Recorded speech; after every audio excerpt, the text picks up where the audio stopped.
training partners. Here come your training partners. So smart, so strong, so funny.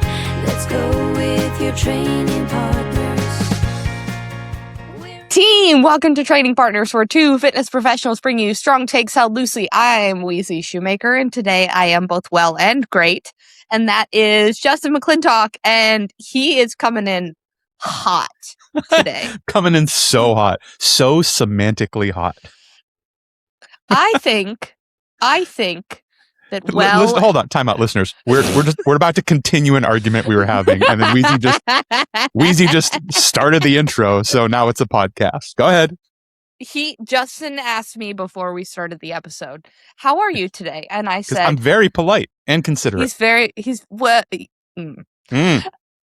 said, he asked me, "How are you today?" And I said, "I am great. Mm-hmm. I am well." And he said, "Oh, that's a downgrade." And I disagree. I believe that well and great, are laterals. You think they're completely synonymous?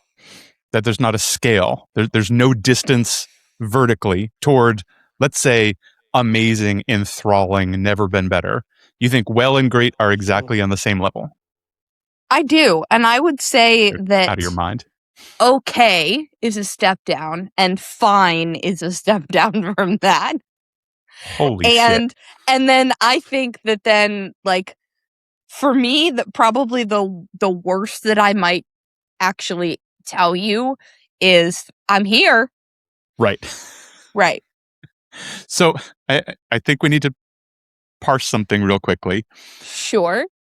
Is this the way that you, Wheezy Shoemaker, use these words when talking to people, or what you actually believe these words mean?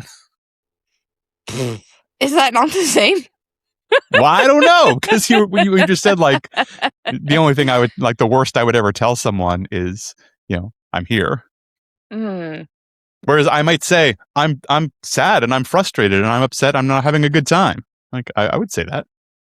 I probably wouldn't lead with that, but that also this might be a very interesting eldest daughter anti-feminist upbringing, keeper of other people's emotions, potential side quest that I don't think we need to go down right now. And this is maybe peeling back the layers a little bit on my programming. Sorry.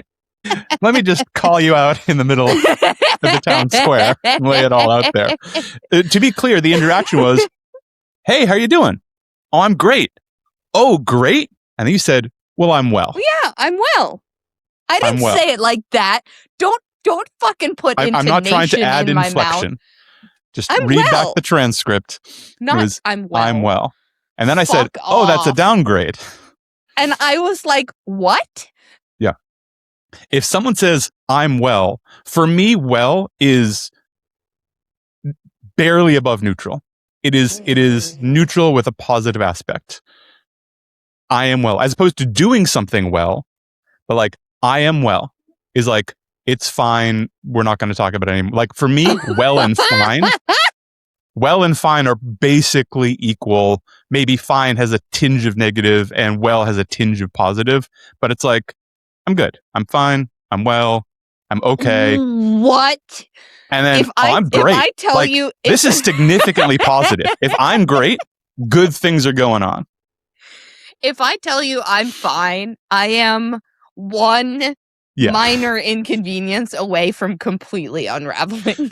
Yeah, well, that's why I asked. Do you think that's what these words mean, or the way that you particularly use them? Because if you say I'm fine, I feel like you're about to take my throat out for something fucking pickleball guy did or something. Which true. Is cool, but it's different than what I think the word is generally received to mean. Dear listeners, if you have commentary on what words mean, we would love to hear from you. Oh my gosh. What are we talking about today, Justin? We are talking about stretching, and specifically that people are doing way too much of it, and most people should probably stop stretching. Let's go. It is a whole thing. And this comes up constantly. Mm-hmm. But one of the ways in which it comes up that I find most challenging is if I'm talking to like a layperson, a norm person, a civilian, someone outside of fitness, not a client, not a gym Sure. member. Sure. I was just at a family barbecue this past weekend, and there was other people's extended family who I had never met before. I start talking to this person, they find out what I do, and they tell me a couple things and what they're working on, and I listen politely, and I'm not trying to sell anything. Right. And they say, I know I really need to stretch more. Ah. Yeah, I want to jump out of my shoes and be like, no, what? No, like there's definitely stuff you need to do, and it's not stretching. And it's not that. And it's not that. This also comes up. I occasionally get in slappy fights online with usually like newer trainers, newer coaches. Yeah. Insisting that people don't forget to stretch before they work out. Before or after. Or after. Sometimes it's after. And sometimes people are like, oh, you can do this, but not that, and do that, but not this. But it will also like in like a pain forum or a pain injury context or like post setbacks. Like, oh, I was running and my back started hurting, and then I did it again and my back kept hurting, and then my knee hurt and now I can't run anymore. Some fucking Yahoo will chime in and be like, oh, were you stretching before you ran? Because it's really important to stretch. And it's a stupid guilt trip, first of all. Like, what did you do to cause this? Like, that whole line of questioning is kind of pointless. And it's wrong. And it's just incorrect. It's just false. But it makes sense to somebody who does not understand the sensations of their body or the needs of their body or the preparedness or recovery from work. It makes perfect sense, because this is a question that I used to get all the time, especially in a CrossFit and CrossFit adjacent environment. And I'm sure you have too. And I'm very excited because I think this is one that will be a lot of us like, well, actually, and shouting. And those are my favorite episodes. I used to get the question all the time of, hey, Wheezy, my shoulder feels tight. My back feels tight. My hamstrings feel tight. My calves feel tight. Insert whatever thing that has muscle fiber to it feels tight. What are some stretches I can do for that? And as a coach who used to not know what I know now about how to use training to move the needle on these situations that are actually somewhat complex, even if they don't feel that way. Stretching is not going to solve a strength problem or a blank problem. So, let's go. I'm very excited. I've got my angry hat on. We started the episode so arguing. Happy. I can't wait. I love yelling. This is I'm so great. excited. I'm very excited. So starting, like, our thesis is that, or the thesis, stretching is likely at best a waste of your time, possibly limiting some progress and even opening you up to injury. That doesn't mean no one should ever stretch, but stretching is mostly bullshit. Yep. That's where we're going. So if you're like, these fucking charlatans don't know what they're talking about, you can leave now if you want. Or if you would like to get better informed, please stay. But we engage. Tell me what you think of me on a social media account driven by an algorithm that uses your hate to promote me. Yes. Ooh. Hate follow Justin. He loves your hate tastes delicious. So let's like define some terms. Like, what is stretching? Because people ask this. And I used to, side quests, tangent, I used to get those questions all the time, of course. Like, this thing is happening with my shoulder. Are there what are the 2 or 3 best stretches for that? What? And I would sometimes, trying to like do the right thing, like, they don't really know what they're asking for, and I would give them some like active mobilization stuff. Now, is that a stretch? I don't think so. But I would give them this, like, do these things. Do this in this way. Do this. Stretching is usually thought of as deliberately extending a muscle or muscle group to about or around its end range and performing extending holds there. Like in that lengthened position. Right. It's going to end range and feeling it go to end range, and usually hanging out there for some period of time. Right. Does this seem like a fair enough description of stretching? Do you want to get into the nuance of like dynamic stretching, or do we just want to call stretching for the purpose of today? Like, I think let's call stretching for now. But I think that's a useful discussion because the term, like as we just said, like the term kind of gets thrown around a lot, and there might be lots of things that one person thinks is stretching that you're like, well, I would never call that stretching, and that's actually really useful. But I'm certainly not gonna like argue about it. Well's the same thing as great, and I would never. Yeah. I think you meant great actually, because they mean the same thing. I would never say great, actually, that's not a stretch. You're not actually stretching. What you're doing is doing some dynamic loading and working on deceleration. And that's why the horse is, I hate myself. This is just you arguing about the English language because the root of it is that well has many use cases. Yes. It was a homophone. Continue. Back to stretching. So why is stretching usually suggested? I strongly believe a lot of this comes from like old school baked in beliefs. Yep. Like, this is what I used to do. My coach always told me this was healthy. I've been told this prevents injury. It is still like in the ether, in the zeitgeist, that stretching is always good. You should do more stretching. If you don't stretch, you're going to get hurt. When's the last time you, Wheezy Shoemaker, stretched before a workout?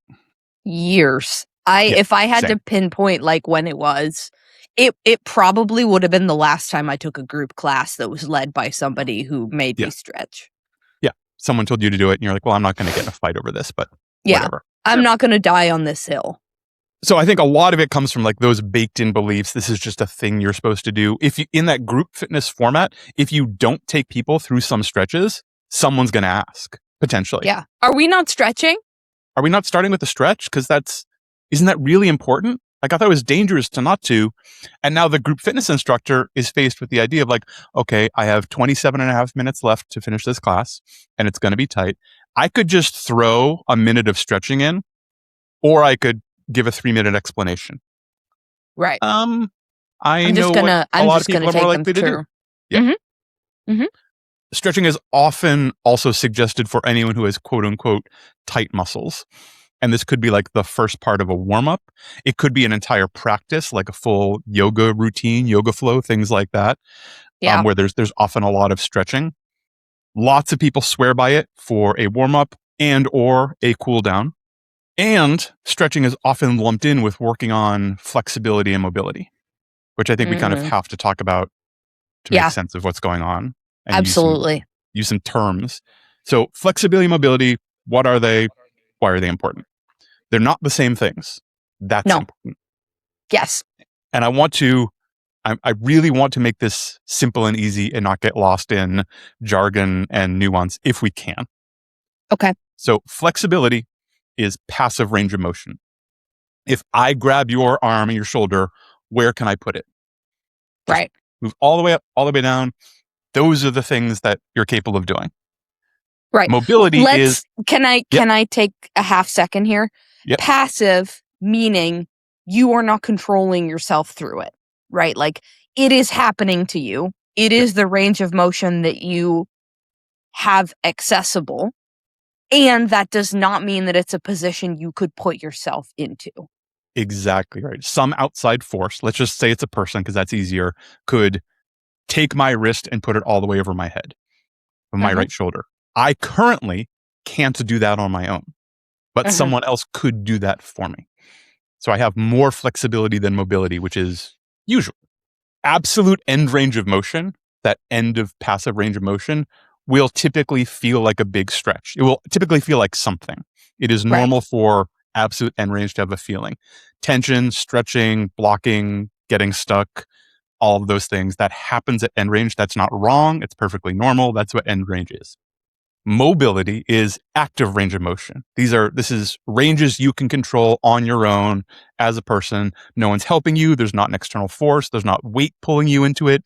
You can just put your joints, put your muscles in those positions. Totally cool. I do like the finger example. Yeah. So if you are I was going to ask you to show it. If you are listening to this, we can do this on video. boop. And you're walking along. Don't do this while driving because it sounds dangerous. But you're going Don't do that. to hold your hand out flat in front of you, grab your index finger, and bend it back as far as you can. How far can you go? Whoop, whoop, whoop, whoop, whoop. Yeah, I think we're about equal. So I'm like about 90 degrees. Is that fair enough? Just short of 90 Yeah. degrees? Cool. Yeah. Great. Relax. Shake it out. Same hand. You're going to raise, without using your other hand, raise that finger as high as you can. Bah. Yeah. I'm like 45 degrees. So Yeah, the same. taking my other hand and raising that finger as high as I can, that's flexibility.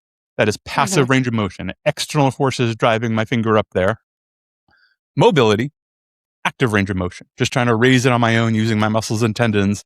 Yep. And it's a 50% difference. Yep. Ish. Like we didn't get our protractors out, but it was about 45 degrees of mobility and about 90 degrees of flexibility. Really important because mobility is the stuff you can control.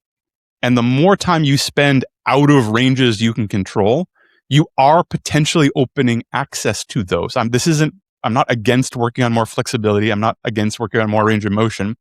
But if you can't control them, they're by necessity extremely weak and extremely vulnerable ranges of motion. Right. Yes. Agreed. And I like to use, for the finger example, when I'm talking to a new client, I like to use up here rather than flat horizontally, because when you try to get holding there, your hand vertically for listeners. right. When we try to get there on our own, vertically versus for me horizontally, I have a much stronger stretch sensation, like tightness sensation.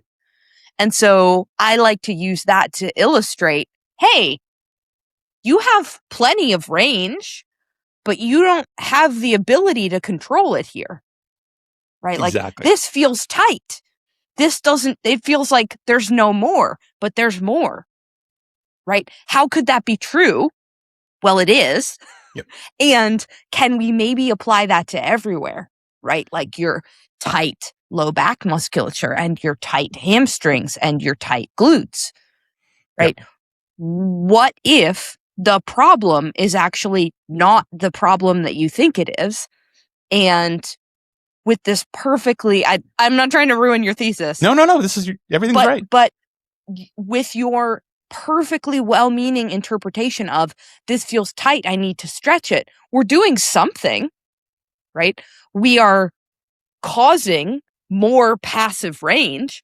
But if the problem is a control problem, then the symptoms that I am experiencing are very unlikely to resolve and are potentially likely to get worse because I've given myself more of what I don't need.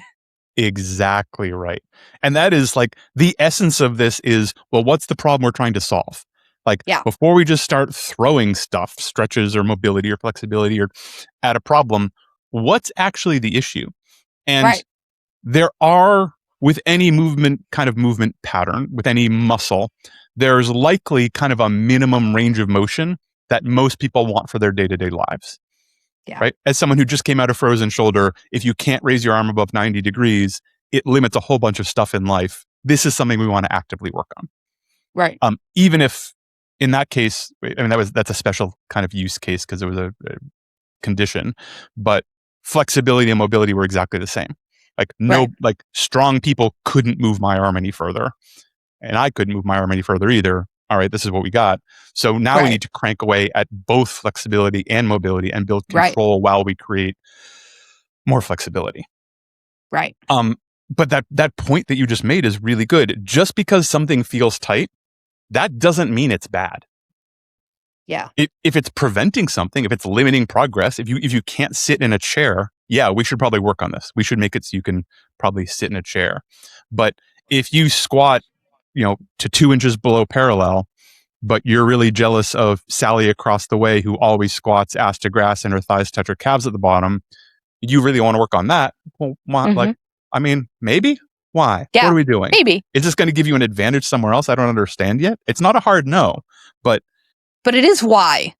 It is why. Like, what are we working on? What's the actual limitation? Slight tangent. I think this is a good time to talk about tight versus stiff versus short. Yep. So we hear people have tight muscles all the time. tight is a feeling. Tight is a sensation. Tight is your brain interpreting what's going on.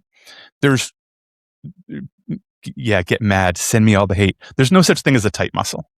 Muscles can feel tight. I'm not debating that it doesn't feel tight, but that's not what's going on. If you have musculature that feels tight, it is either stiff or short, and those are different.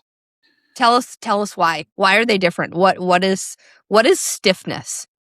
So a stiff muscle has more length than you can currently express. Right. So it's some kind of a mobility limitation, but there is more muscle there, but you can't quite lengthen it all the way.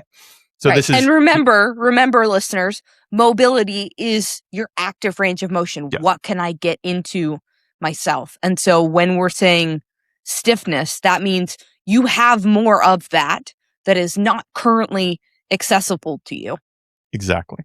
So if I could lay you down on your back on a table and raise your knee up and basically touch your thigh to your chest, you say, oh, that feels a little weird, but that's fine. Okay, great. And then you stand up and you can only squat down about 8 inches. Oh, I suspect we have some stiffness because we know you have enough length to, like, I was just able to move you through that range. Mm-hmm. So things are stiff. Right. Stiff, and it takes extra work and force to get there. I think that's an important thing. Like, there is plenty of muscle to get to this length. You can't do it on your own. You don't have the mobility. Some extra work, some extra force can get you there. Right. Stiffness can be a super short fix. It can be a longer fix. This is a place where, like, 3 minutes of active work can change everything. For me, like, first thing in the morning, if I bend over, I am 7 inches away from touching my toes. Yeah. If I just move for 3 minutes, I can pretty reliably get to the floor. Right. I didn't actively stretch. I didn't do a whole thing. Something that comes to mind for me is that stiffness can also be a reaction to training, right? Like, big time. And in that instance, it might feel like, hey, it would be a really good idea for me to, like, go and take a yoga class today because I feel really tight. This will help me. When you would probably be far better served by a really good walk and, like, some gentle, intentional movement through the range that you have access to, and maybe like a little on the perimeter of that. Yeah. And this is said as somebody who's dealing with this right now, because I just started a new training block and your girl is stiff. She got stiffness. But the point you're making, like, stiffness isn't necessarily bad. And stiffness can be very useful, especially in, like, a sport specific or modality specific context. Like, stiffness is, like, for weightlifters, whether it's Olympic weightlifting or powerlifting, a lot of those people are quite stiff, and that's really useful for what they're trying to do. If you create less stiffness in some of those tissues, they are going to perform worse and possibly get hurt more often. Yeah. Right.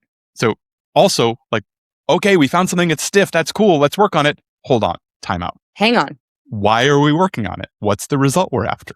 But, like, sometimes if you try to squat, I can't squat. This is a place, like, foam roll for a minute. And then you get up and everything feels better. Like, great, rock and roll. I'm less stiff now. So stiff versus short. Short means there is no more muscle length. You have hit the end. We have some kind of limited range of motion. And there isn't any more muscle to do. Like, no matter how much force we put on it, you're not going to create more muscle. If you put enough force on it, you could absolutely tear something. Right. But that's not going to create more muscle. Right. If your muscle is short, we can very likely create length. That's a little bit of a longer term project. Like, correct. Weeks into a few months. We're not talking about, like, years and years, usually depending on what the tissue type is. But this is one of the most popular examples we run into all the time is people whose rectus femoris, like one of the big quad muscles, is a little bit short, and it's been pulling them forward for years, and their back has been lengthened and overcompensated. And especially if these people run a lot, they're like, my back hurts all the time when I run. You run them through an assessment, and they're like, oh, I think your rec fem is a little bit short. Good news, bad news. You're about to do a bunch of tempo Bulgarian split squats and thank me for it. But then 8 weeks later, your back doesn't hurt anymore. and you can run Right. because we've actually created a little more muscle length. Yes. So important to know, like, okay, things are tight. Okay, we've decided this is something we're working on. Are we working on stiffness or shortness? Because Right. those are different paths. And, dear listener, I'm so sorry to say that the two things to you at home might feel exactly the same.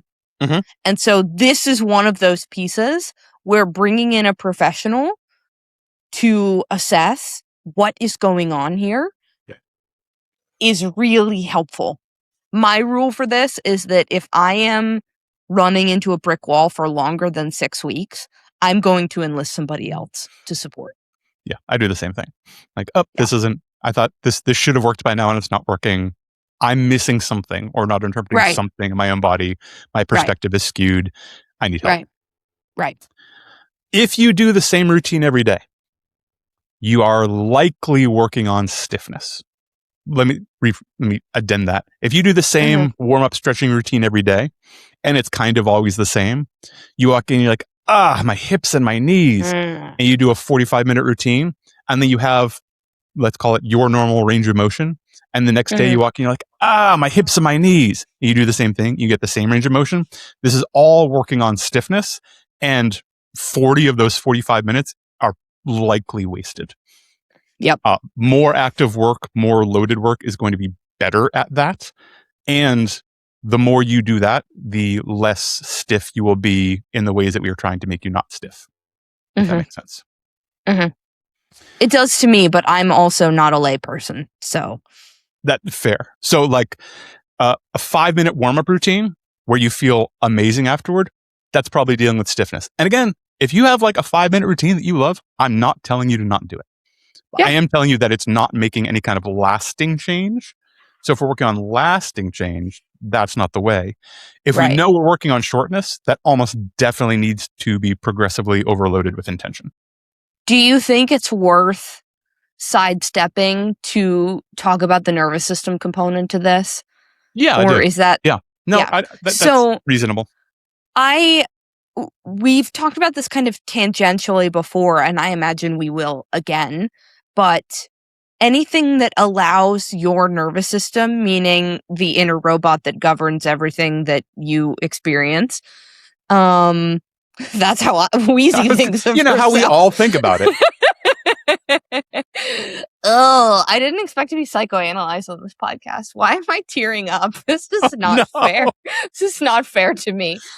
Similarly to other like non-productive modalities, right? Call it like massage, chiropractic, ice bath, sauna, red light room. Like, come at me if you want. Yeah. Those things do not affect change. Yeah. They don't. Nope. They don't drive a difference. However, what they might do is allow the little robot that lives in your brain to calm the fuck down so that the feelings that you experience change. And then that's the time where like somebody popular might go on Substack and be like, red light followed by massage followed by cold plunge changed my life, right? It didn't. It allowed your brain to relax so that the sensations you experience are different. This is not me shitting on those things, right? It is, however, me very near shouting that that is not the thing that changed. Exactly. Right. And this is said as somebody who is a full proponent and user of sauna and cold plunge and regular massage. I love them. They allow me to feel different. That does not mean, the big distinction is that me feeling different does not mean that something has changed. It does mean that now my brain is in a better headspace to send different signals to my body. I've not changed my musculature. I've not allowed myself to recover better. I've not created length in my muscles. I have, however, influenced the little robot and said, hey, you can actually chill out, right? So if you're somebody who enjoys doing those things, we are not telling you to stop. right? If it's accessible to you and you like it and it's in your budget and it fits well in your routine and it's not stressing you out further, great, keep doing it, right? And if you're somebody sitting on the sidelines like, this thing is still bothersome to me, how can I optimize my recovery routine to be like better equipped to not feel like this? That's probably not where to start. Yeah, unfortunately. It would be cool if it was, if we could just It'd be throw great. It'd a be cool. tool at it. I think it's useful to point out that we're talking about these interventions in the same way we often talk about some like short-term medication solutions, like a Yeah. steroid shot or cortisone shot, often cortisone for joint limitations. When people come to me, they often expect that I'm going to tell them to not get a shot. I don't exactly know why, but it's normal for people like, yeah, they want to give me a shot and I just don't want to do it. I'm like, oh, What? okay, how come? Why? What's up?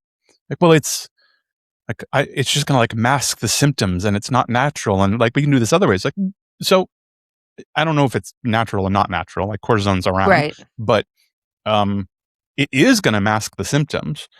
Another way to say that is it's going to turn off 6 of the 7 alarm bells that are ringing throughout your body right now and Right. kind of kick the door open and maybe give us like 4 to 12 weeks to get a bunch of work done that we cannot do right now.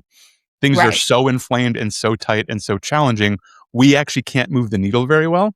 If we had a little more runway, we could actually Right. take the opportunity of lowered symptoms and lowered alarm bells and a nervous system that's come down a little bit to do all the important work to push you forward.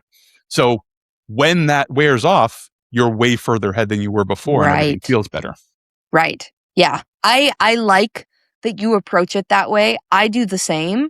And this is a similar conversation that we have with other interventions like a GLP-1 or like Yeah. starting a metformin or like starting while being very, very cautious of staying in my scope, like somebody who feels anxious or sad or defeated about starting like a Zoloft or a Lexapro. Like, Mhm.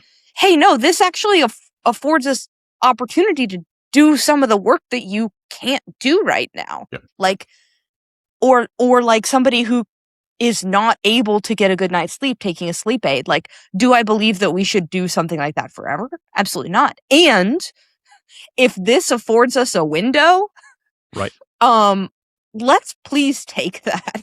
Yeah, let's do it. Like that's some of the hard work we need to do that's going to let all the other stuff be possible.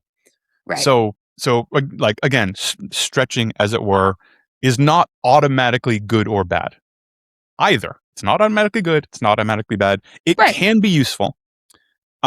Just static stretching has been shown in a bunch of studies at this point to potentially lead to more injuries. Yeah. I suspect, and we said something like this earlier, but I suspect where that comes from is suddenly creating more short-term range of motion that we don't have control over, as Right. opposed to like a more mobility-focused warm-up.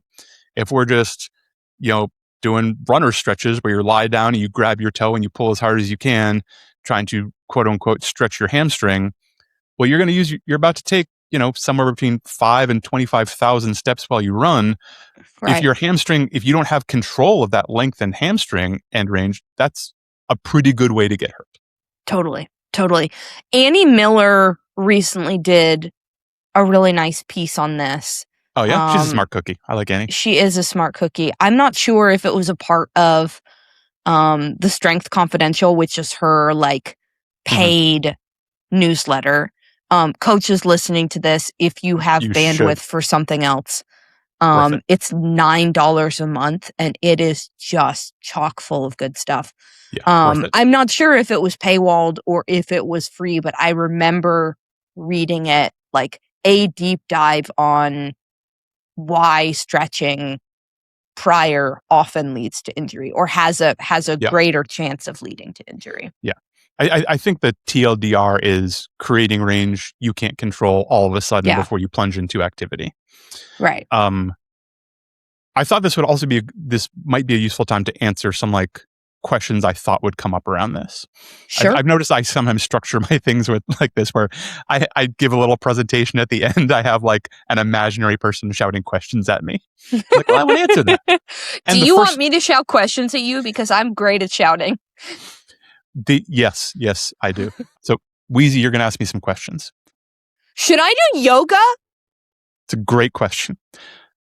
The immediate response to that is, I don't know. Do you like yoga?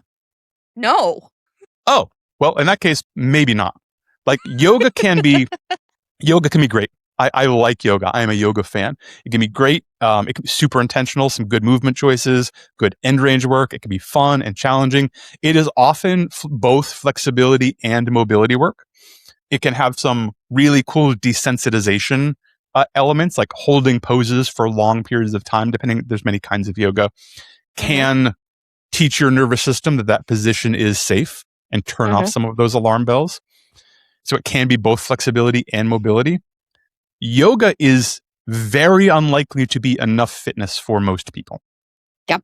So only yoga is likely a misstep for most people. Another big wrinkle is lots of the folks who are drawn to yoga are people who are already really good at it. And that means they probably don't need it. People who have incredible flexibility, and tons of people with hypermobility get drawn to yoga the same way they get drawn to being gymnasts and dancers and all of these places where flexibility is really praised, is seen as like an absolute good. They get drawn there because they're good at it and it gets praised, and it's nice to be told you're good at something, and it's nice to feel like you're good at something, and that's okay. But it's not actually helping them, other than being a pleasant thing to do in a pleasant place with people they like. I'm not discounting any of that. The community, that if it's a spiritual practice for you, like I'm not putting any of that down. But as far as like a thing that is going to actually help you physiologically, probably not. And of course, like any practice, any coach, anything, your mileage can vary wildly by both instructor and yoga type. Like totally. I'm not a super deep yoga scholar, but if someone says, I was going to try a yoga class, I usually say, oh, that's cool. What are we doing? And there's a hot 29. Exactly. Like, oh, it's going to be this hot EDM throwing myself around yoga. It's like, okay, that's not what I thought you were going to do. Can you tell me why you're doing yoga? And if they say, well, things feel so tight and I want to feel better. Like, well, we shouldn't start there, because hot yoga also has, similarly, like we talked about stretching beforehand, does seem to potentially lead to more injuries with some people, because the heat also relaxes tissues and creates even more range of motion that you don't have control over. Right. And also, speaking as somebody who is likely on the hypermobility spectrum, hot yoga can also have some real nasty effects in people with heads or EDS. And I wondered why I was broken in several hot yoga classes, and was like, everybody around me is doing fine, and I am like a millimeter from my demise. Like, how is this happening? What is wrong with me? And then come to realize later, like, oh, actually, that's probably not appropriate for you, and you hate it, so you can do something else. Yeah, and you hate it. What if I'm hypermobile or have EDS? Awesome question. If you're hypermobile or have EDS or HEDS, Ehlers-Danlos syndrome, you almost definitely don't need to be stretching, and it could be significantly detrimental. Why?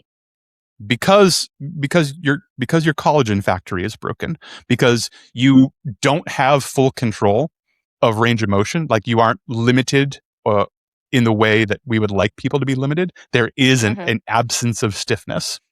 There's probably an absence of shortness also. But people who have EDS and or are hypermobile can go to extreme ranges of motion and not feel anything. Sometimes it's uncomfortable. Often, I just started working with someone recently who has EDS and was a successful martial artist. Another arena where flexibility is super praised. Like, oh, you can just get into a split. Oh, you can kick straight above your head. Oh, like, that's awesome. and Yeah. and they were drawn in and really liked that, but they didn't understand why like all of their joints just hurt all the time, and this isn't Yeah. making it better. EDS people, I mean, we're not going to like lay out like we should probably do an EDS episode because it's That's gets true. talked about so much. But we are likely going to train in deliberately shorter ranges of motion, like Yeah. teaching you to have some control, building some stiffness and some thickness and some control around those joints. That's going to make you feel better day to day and let you do all the things you want to do. Yeah. The all of the flexibility practices, I'm sure you're amazing. I'm sure you're incredible at it. It might actually be dragging you away from what you want, not just a neutral, but a net negative. Yeah. I think we should do an EDS episode. Yeah. And like, as somebody who sits somewhere on that spectrum, like, I know for me, I almost never experience discomfort in a session itself. Like, that's extremely rare. I will, however, find out the next day, like in a big, big, big way. Yep. So we've talked about the pain rules before and training with and through irritation. For a lot of people who fall on either being hypermobile or EDS or HEDS, that applies a little less to them. Yeah. Because most of the time they don't experience discomfort during, but then will be like absolutely fucked later. Yeah. Yeah. Like, oh, I didn't realize I was standing with my knees locked out. And when you lock your knees out, they actually like invert a little bit. Yeah. And you do that for 2 hours. And then the next morning was agony. Like, oh yeah, well, you were in positions that are really not ideal. Right. That's why people who watch the stream, like, you might see me move around quite a bit, and I'm like literally like catching myself, like, oh, I'm overextended in that knee and that hip, and so I need to like, or I'm pushing my pelvis as far forward as it can go. Can you chill out? I think it was good to talk about. What do you think of Stretch Lab? I got a Groupon for Stretch Lab. Man, Stretch Lab is tough. So Stretch Lab is, for people who don't know, Stretch Lab is a boutique studio fitness concept. It's around, if you're in a city, it almost definitely has a Stretch Lab. If you're in town, there's probably a Stretch Lab nearish. It's really expanded. I think they franchised out really quickly. When you go to a Stretch Lab, you get a kind of movement assessment. They do a really cool 3D scan of your body, sometimes while you're moving. It is it purports to be a personalized program of assisted stretching. The person you work with, and this is real, is known as a flexologist. What? Yeah. So the flexologists are doing their thing. Flexologist. They stretch you. They stretch you. That's what they do. They stretch you. You sit and they move your arm and they move your leg. You put your thing. Sometimes they use implements. A lot of times they're just using their hands. Implements? Yeah, so I haven't been to one. I've only seen videos and things like this. Have you ever partaken? No, I have not. I think you're describing something else, that I'm going to pay a person to put my body into positions and maybe use implements. And we can talk about hobbies if you want. This is not a hobby. Oh, so it's a passion project. I'm a goddamn professional. What are you talking about? A new offering at Sustained. Yes. Now you're gonna have to register Sustained after dark. Fuck.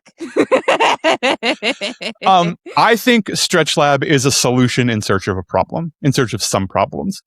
Everyone who comes in gets told that they definitely need to be stretched, and they get a program, and it goes on and on forever. Like many pseudo medical things, hi chiropractors, it turns out that of course you have some problems, and of course they can solve it, but of course your treatment actually is going to go on forever. Right. And there is no end. You should probably come back in. And if you pay a little bit more money, then we can get you even more upgraded or access to these things.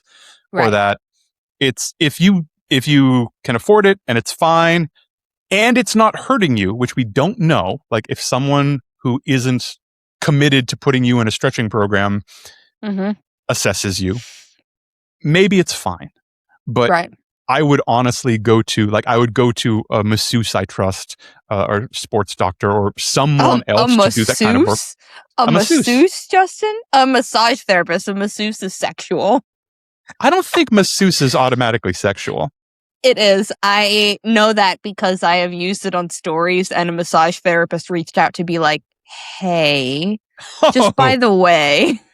Oh, I'm sorry, massage therapists. I've done that before and I didn't realize. I believe you, and I'm going to file that away. But I would go to a massage therapist, or I'd go to a physical therapist, or someone who I really know and trust that they're going to move me in ways that I can take and need, as Yeah. opposed to, not that all of those people are always great either, but I wouldn't trust a flexologist because it's meaningless. And I'm Right. sure they have a training program that does something. I'm not telling you it's dangerous. It might be, but I do think it's a solution in search of a problem. Also, see prior, everything is risky. Listening to this podcast is a risk. So, Yeah. choose what risk you are willing to bear. Yeah. Someone out there didn't listen to us and was just testing their finger mobility while driving. Yeah. And they crashed. Next question. Well, fuck you. I like stretching. That's great. Keep stretching. Have at. If it feels good and doesn't seem to be changing anything in the long term, and you really enjoy it, that's fine. It's totally cool. We've covered ad nauseum, I feel like, at this point. If you're doing a thing and it feels good and it's definitely not hurting you, that can be enough reason to do it. If you're stretching to solve a problem and you keep stretching and it's not solving the problem, it's probably not going to solve the problem. So if you like it because you think it's taking you somewhere it isn't, that might be a reframe. That might be some stuff we need to swap out. But if you're like, no, I have this 6-minute routine I do every time before I squat, and it makes me feel secure and it makes me feel good, and my brain gets in squatting land and I'm ready to go, do it. Yep. We're not telling you to stop. We're not telling you to stop. Well, I thought this was making it better, Justin. Did you? Well, yeah, this is what my PE teacher and mom and cheerleading coach all told me to do. Exactly. And this is where we ask people to kind of look back at the history and tracking. And if you did something and it starts making change and things are better, then it's working. And if you have a static stretching routine and you were like, well, I couldn't touch my toes and sitting down in a chair was awkward and walking didn't feel good. And I do this 5-minute stretching routine every day. And now none of those things are true. That's awesome. Do it. Keep doing it. That's great. I'm glad it's working. You will probably hit a point where it feels like stuff isn't changing anymore. And we're going to need to kind of upgrade, change, progress, modify that routine. But that's totally cool. But if you've been doing something for months or years, thinking you are making something better, and the thing doesn't seem to be getting better, that is more than enough information to say you need to try something else. Right. Yep. +1. So stop stretching. That's it. I'm really excited to see how you edit that. And I'm also excited to talk to Coach Britt, who is here right now with the client, about how much of my yelling they heard. How soundproof is that room? Because it's not deliberately soundproof. I mean, there's a glass window. I guess we'll find out. I mean, I can't really hear myself, but we'll find out. Have your headphones alerted you at all? We have had instances on this podcast where you yelled so loud that your headphones warned you were in a loud environment. Well, that's only really when I super cackle or am really hollering. That did not happen today. I bet they're playing music, and I bet it's okay. I think that's true. I know that they are playing music, and I can't even hear a whisper of it. So okay, I think that's a good sign. Yeah, I did scare the shit out of Coach Britt. She did not know I was here because I had the lights off and the front door locked. I knew she was going to be coming in, and I didn't know exactly when. I don't need to know, but I was in the bathroom and walked out with a Q-tip in my ear. Oh, oh, sorry. Hey. Yeah. Should we do a segment? Let's do a segment. So this segment is called Over or Under. Okay. I am going to read you a sentence that has either a number or a percentage point in it. Okay. That is wrong. And you are Gotcha. going to tell me if the correct number or percent is over or under. Very straightforward. I love it. Fair? Yes. The average American female eats 70 grams of protein per day. I think that's over. You think that's over, or you think the right answer is I think the under? real answer is under. Sorry. That is correct. The correct answer is 69. 69 grams of protein per day. The average American takes 2,500 steps per day. Ooh, that's a very low number, but we're a sedentary people. I bet the real answer is lower. That is incorrect. The real answer is 3,000 to 5,000, which is Makes me feel still better. It's low. still very low. Yeah, it's still very low. The average American eats 12 to 15 grams of fiber per day. Oh, I bet not. So I think the answer is lower. That is incorrect. It is Really? 15 to 17. Yep. Oh, that's. Mm-hmm. I mean, I'm kind of happy to get some of these wrong. Yeah, right. Yep. Same. I was pleasantly surprised by some of these as well. The average American sleeps 7.25 hours per night. I know I'm underestimating people, but I'm going to say lower. That is correct. The correct answer is 6.8 to 7.1. Yeah, it's low. Yeah, that's low. Americans average a gain of 15 pounds from their mid-20s to mid-30s. Oh, 15? That's an interesting number.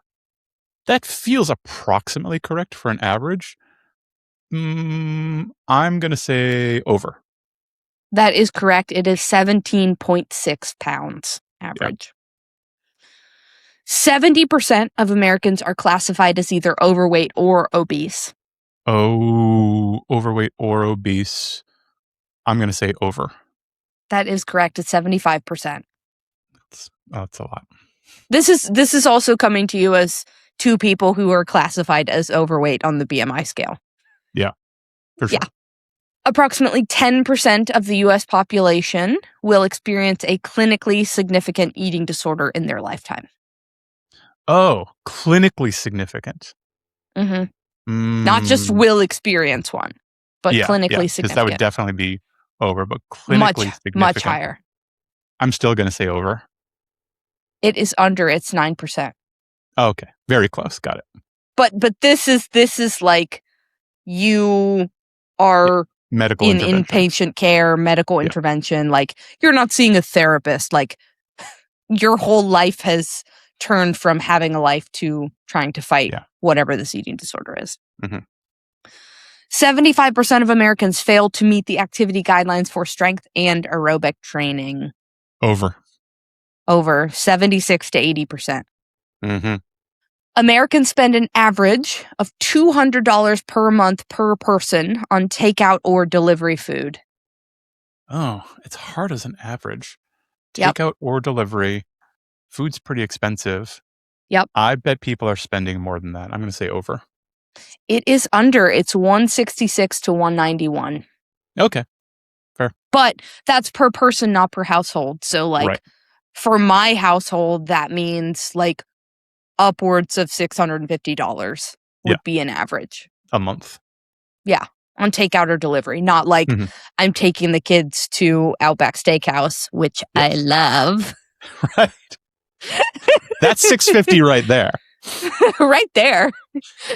$50 for the meal and then $600 in gift cards. You just do that. You do that like shitty bar move, but with steak. Like you just push a pile of 20s to the end of the table. Be like, keep bringing me steaks till that's gone. I would do it. I knew a guy used to do that at a bar. He'd walk into a bar with like a small pile of money and just put it in front of him and be like, just keep bringing me stuff till that's gone. Tip yourself well. And he would kind of fucking disappear. And then like the bartender would just like bring a drink and take some money and bring a drink and take some money. Like, wow. Like this, it's not cool, but it is interesting. It is interesting. It's definitely something. It's definitely something. This is the last one. Are you ready? I believe I'm ready. Average per capita spending on wellness is $5,000 per year per person in the United States. on wellness. Wellness. That could be anything. I think it's under. That is incorrect. It is Oh. $6,293. That's higher than I would have guessed. Right. So I wonder what else. How much of that is supplements that don't work? Right. The like subtle nudge to that, because this is something that you and I hear some, not zero, and not all the time, but some, is this is really expensive. Yeah. Right? Mhm. Yes, it is.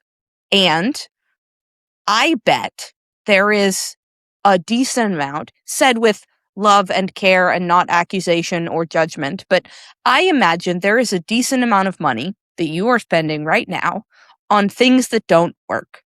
The amount of people What- who start with me and tell me the supplements they're taking, and I'll say like, "Oh, you could probably quit 6 of those and see Yeah. no change in anything."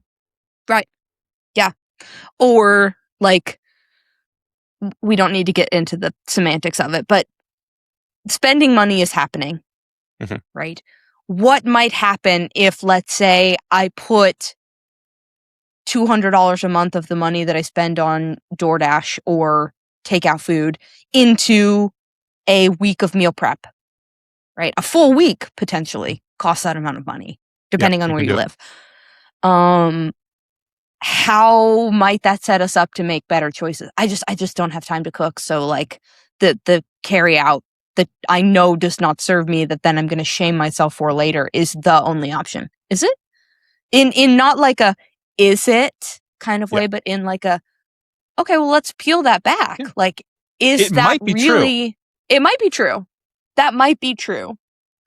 And this is also said with love, as somebody who deeply enjoys getting a large Diet Coke and a small fry, like Mhm. pretty regularly. I Yeah. would say at least once a month, maybe more than that. Yep. And like, you can pry that from my cold, dead hands. And Right. will. And you will. I will Because die you're with eating fries with one hand and drinking Diet Coke with the other hand while you're While gunning down the driving. highway. listening to "It's Time for the Training Partners." I just imagine you like crashing the car and just like So where cool, the camera's so panning smart, around, so funny. but like slow down a little bit to so funny. You see the red and blue lights flashing on your face, boots running around, and just a big smile on your face with the straw still coming out of your mouth. See you later, team.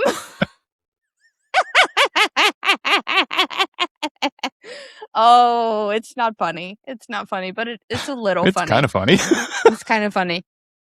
I want to tell the story about the conversation that I had with Walter, but I think we should do that on our next episode. So we're gonna, because I regularly listen to the podcast, because anybody who knows me in real life, this will not come as a surprise, but I, despite enjoying this deeply, am often very anxious about recording and mostly blackout. Like, I have basically no idea what I say or talk about or in what way.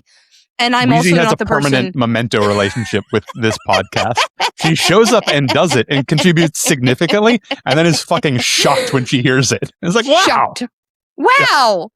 That's crazy. Yeah, no, have no idea. I feel the same way about public speaking. Like, I'm very good at it and basically dissociate. Do you ever have the Um, thing listening to yourself on the podcast where it's going along and like you think of a joke and then you hear yourself tell the joke? You're like, oh yeah, yeah, my brain works that way. That's funny. I also hope that my laugh makes as many of you laugh as it makes me laugh. It's pretty excellent. I love it. So Because I hear myself on the podcast and then am laughing at me laughing. And Yeah. it feels like really stupid. So it would be great if somebody could message in, "Why am I crying?" and say how great my laugh is. I'm going to tell this story about Walter on our next episode. So hold well, me let's to wrap that. this one up then. Team, this has been Train Partners. I'm Wheezy Shoemaker. That's Justin McClintock. We'll see you next time. Letter gang. It's time for the training partners. Here it comes. your training partner. So smart, so strong, so funny. Let's go with your training partners. We're ready to laugh and learn with our new best friend so bright. It's time for the training partners. Here come your training partners. So smart, so strong, so funny. Let's go with your training partners. We're ready to shine.